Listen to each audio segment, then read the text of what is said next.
Hello learners of all ages, my name is Mr. Montgomery. I teach 4th and 5th grade math, and today we're going to be learning about the powers of 10.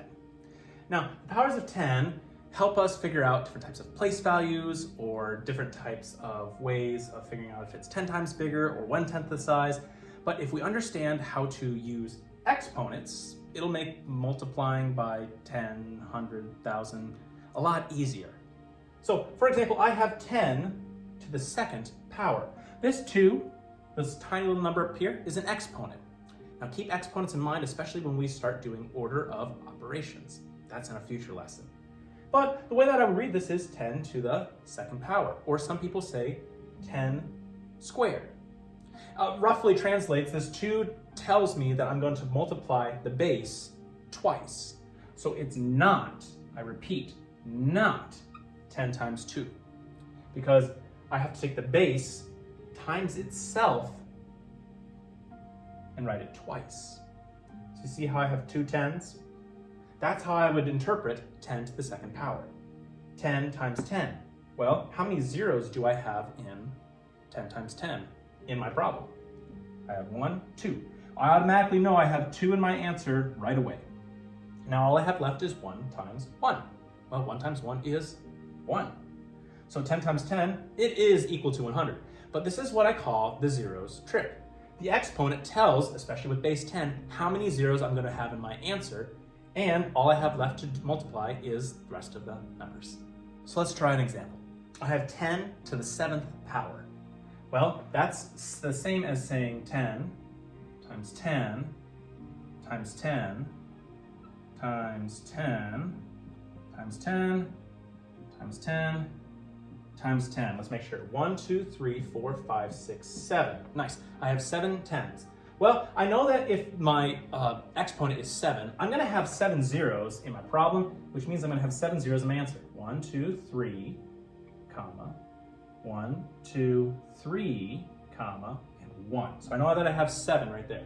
And 1 times 1 times 1 times 1 times 1 times 1 times 1 is always going to be 1. 1 times anything is going to be 1. So 10 times 10 times 10 times 10 times 10 times 10 times 10 is 10 million. I had to double check on that one. So let's look at it as an equation. I have 41 times 10 to the 1st. Well, first things first is I have to figure out what the value of 10 to the 1st is. Well, it's 10 and it's only going to have 1 0, so 10 to the 1st is always going to be 10. So essentially I have 41 times 10. Well, I'm going to write that down here, 41 times 10. Now, how many zeros do I have in my problem? I have 1, which means I have 1 in my answer right away. So I've already used that 0. I can kind of mentally cross that out. Now, 1 times 41 is, well, anything times 1 is itself, 41. So I have 410 as my answer to 41 times 10 to the 1st. Now, a disclaimer, a big disclaimer. This multiplication style with zeros and the zeros trick only works if you have something that ends in 0 or base 10s. When it comes to regular multiplication, there are different strategies and different ways to multiply to get the correct answer. Let's do another one. I have 60 times 10 to the 3rd. First things first, I need to figure out what 10 to the 3rd is. Well, that's 10 times 10 times 10. That's 10 3 times. I'll have 3 zeros.